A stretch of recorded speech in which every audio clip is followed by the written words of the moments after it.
دونوں ایک جگہ کیسا؟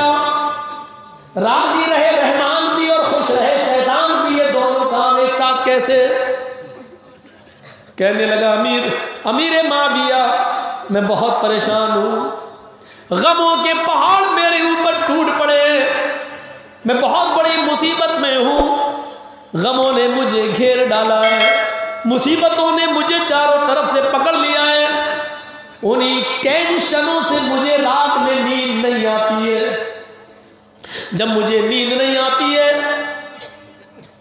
تو پھر میں گانا گانے لگتا ہوں اور میرا دماغ کام نہیں کرتا، میرے دل میں جو جو گانے آتے ہیں وہ میں گانے لگتا ہوں۔ پھر اچانک میرے دل میں کل رات میں خیال آیا، اے امیر معاویہ کے مہمان، تو جو گانا گا رہا ہے اس سے تیری زندگی کو سکون نہیں ملے گا، قرآن تو کہتا ہے الا بذکر اللہ تطمئن القلوب، اگر تمہیں اپنے دلوں کا اطمینان چاہیے تو قرآن کا ذکر کرو، اللہ کا ذکر کرو، قرآن کی تلاوت کرو۔ جب میرے سامنے قرآن کی آیت آئی تو پھر میں نے وضو بنایا اور قرآن کی تلاوت کرنے لگا، کہ اللہ تعالیٰ نے فرمایا کہ قرآن کی تلاوت سے تمہارے دلوں کو سکون ملے گا، تمہارے دلوں کو قرار آئے گا۔ امیر معاویہ نے کہا اے نوجوان، اے میرے مہمان، پھر آج کے بعد گانے کو ہاتھ مت لگانا، اپنی زبان پر کوئی گانا مت لانا، پھر جب تم جانتے ہو اللہ کے ذکر سے سکون ملتا ہے تو تم اللہ کا ذکر کیا کرو، اللہ کا ذکر کیا کرو۔ اور میں تمہیں ایک وظیفہ بتاتا ہوں، اللہ کے نبی نے حضرت فاطمہ رضی اللہ تعالیٰ عنہا کو بتایا تھا، اے میری بیٹی، جب تو بستر پہ سونے کے لیے جایا کرے تو اپنے بستر کو 3 بار جھاڑ لیا کرنا، وضو بنا کر بستر پر لیٹنا، داہنی کروٹ سے لیٹنا، لیکن لیٹنے سے پہلے، سونے سے پہلے 33 بار سبحان اللہ، 33 بار الحمدللہ اور 34 بار اللہ اکبر پڑھ لیا کرنا۔ اے میری بیٹی، یہ وظیفہ پڑھ کر جب تو لیٹے گی، یہ وظیفہ پڑھ کر جب تو بستر پر سوئے گی، اے میری بیٹی، تو یہ وظیفہ تیرے لیے غلام سے زیادہ بہتر ہوگا، تیری پورے دن بھر کی تھکان کو اتار دے گا اور تیرے غموں کو دور کر دے گا، تیرے ٹینشن کو دور کر دے گا۔ اے میرے مہمان، اس وظیفے کو لازم پکڑ لو، اللہ تعالیٰ تمہارے ٹینشن اور غموں کو دور کر دے گا۔ اکیلے میں سمجھا رہے ہیں، گھر میں نہیں، مسجد میں چاہتے تو پوری جماعت کے سامنے کہہ سکتے تھے دیکھو یہ کتنا گندا آدمی ہے، یہ میرے گھر میں گانا گا رہا تھا، نہیں، اکیلے میں اس کو سمجھا رہے، برائیوں پہ پردہ ڈالنے کا حکم دیا۔ حضرت عمر فاروق کے پاس ایک بوڑھا آدمی آتا ہے، کہتا امیر المومنین ایک مسئلہ ہے، بتائیں گے؟ کہا کیا؟ کا مسئلہ یہ ہے کہ میری بیٹی بہت چھوٹی تھی، 4-5 سال کی، اس وقت میں اسلام لایا، اور اسلام لانے کے بعد میری بیٹی بھی اسی وقت اسلام لائی، ہم دونوں اسلام لے آئے، میری بیٹی میرے ساتھ 4 سال کی عمر میں اسلام لے آئی۔ میری بیٹی جب بڑی ہو گئی، بالغ ہو گئی، 15-16 سال کی ہو گئی، امیر المومنین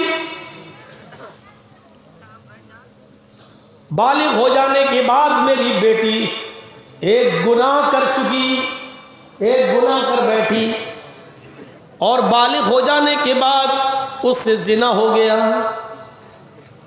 سنیے، عبرت ملے گی، ایک دوسروں کو ننگا کرنے والوں، ایک دوسروں کی ماں بہن بیٹیوں کی عزت کو اچھالنے والوں، سنو، امیر المومنین میری بیٹی سے زنا کا صدور ہو گیا، میں جب گھر گیا، زنا کرنے کے بعد میری بیٹی بہت پچھتائی کہ میں کیا کر بیٹھی، یہ مجھ سے کون سی غلط حرکت ہو گئی، افسوس ہوا اس کو۔ میں گھر میں گھسا تو میں نے دیکھا کہ میری بیٹی کچن میں، اس نے چھری اپنے ہاتھ میں لے لیے اور وہ چھری سے اپنا ہاتھ کاٹ رہی ہے، اپنے پیر پہ چھری مار رہی ہے، اس نے اپنے سینے پر بھی چھری مار رکھی ہے، پھر اس نے اپنی گردن پر چھری رکھنے ہی والی تھی کہ اتنے میں میری نظر پڑ گئی، میں بھاگتا ہوا گیا اور اس کے ہاتھ کو پکڑ کے اس کی چھری کو زمین پر پھینکا. میں نے کہا میری بیٹی یہ کیا کر رہی ہو؟ میں نے تمہیں کبھی کوئی تکلیف نہیں ہونے دی، تمہاری زبان سے جو لفظ نکلا میں نے پورا کر دیا، پھر کیا بات ہے؟ کہنے لگی میرے ابو مجھ سے بہت بڑا گناہ ہو گیا ہے، میں اس دنیا میں جینا نہیں چاہتی ہوں، مجھے مر جانے دو.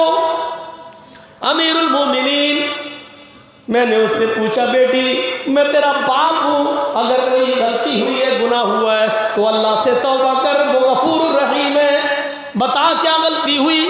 کہنے لگی ابو مجھ سے زنا کا صدور ہو گیا ہے، میں زنا کر بیٹھی ہوں. امیر المومنین، زنا کا لفظ سنا تو میرے پیروں کے نیچے سے زمین سرک گئی. میں اس کو کیا مارتا، وہ تو پہلے ہی مرنے کے لیے تیار تھی.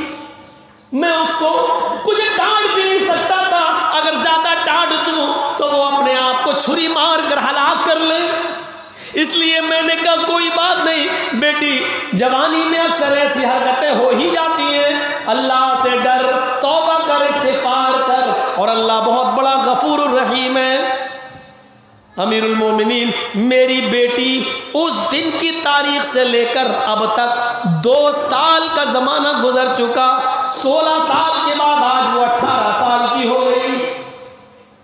امیر المومنین وہ 2 سال سے صرف مصلی جانتی ہے، نماز جانتی ہے اور دعا جانتی ہے، اس کے علاوہ اس کو کوئی کام نہیں. اس نے کھانا کھایا پھر مصلی پہ بیٹھ گئی اور توبہ کرنے لگی. کھانا کھایا، اذان کا وقت ہوا، نماز پڑھی اور پھر توبہ اور استغفار کرنے لگی. وہ 2 سال سے اتنا روئی کہ جس چٹائی پر وہ نماز پڑھتی ہے سجدے میں اس کے آنکھوں سے گرنے والے آنسوؤں سے چٹائی بھی بھیگ جاتی ہے. مجھے امید ہے اللہ نے اس کی توبہ ضرور قبول کر لی ہوگی، یہ تو اللہ ہی بہتر جانتا ہے. حضرت عمر فاروق نے کہا پھر میرے پاس کس لیے آئے ہو؟ کہا امیر المومنین مسئلہ پوچھنے کے لیے آیا ہوں. کہا کیا مسئلہ؟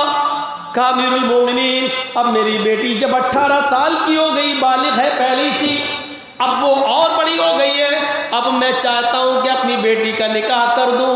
میری بیٹی کے ساتھ رشتہ آیا ہے، ایک بہت دیندار نیک لڑکا ہے، اس نے میری بیٹی کی عبادت کو دیکھا ہے، وہ میری بیٹی کی دعا اور استغفار کو دیکھ چکا ہے، وہ میری بیٹی کے نماز پڑھنے کو دیکھ چکا ہے، وہ میری بیٹی کو بہت نیک سمجھ کر اس نے نکاح کا پیغام بھیجا ہے. امیر المومنین میں نہیں چاہتا کہ اس لڑکے کا پیغام ٹھکراؤں، میں چاہتا ہوں کہ میں اپنی بیٹی کا نکاح اس لڑکے کے ساتھ کر دوں.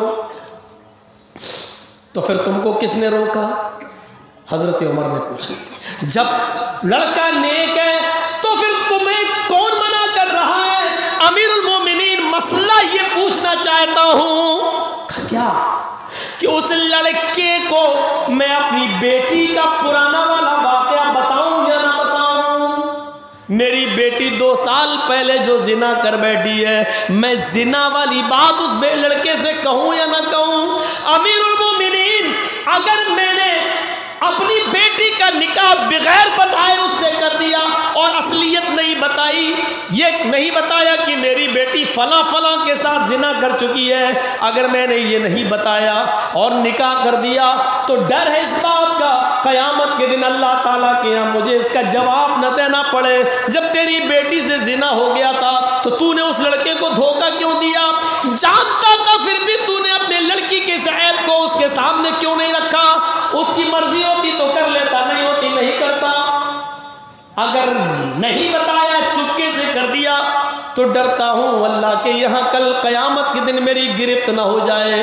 اور اگر بتا دیتا ہوں تو ڈرتا ہوں لڑکا میری بیٹی کی اس برائی کو سن کر کہیں رشتے سے انکار نہ کر دے، نکاح نہ چھوڑ دے. میں کیا کروں؟ اگر بتاتا ہوں تو نکاح چھوڑنے کا ڈر، نہیں بتاتا ہوں تو قیامت کے دن بعض پرس کا اور اللہ کے حساب کتاب دینے کا ڈر. میں کیا کروں؟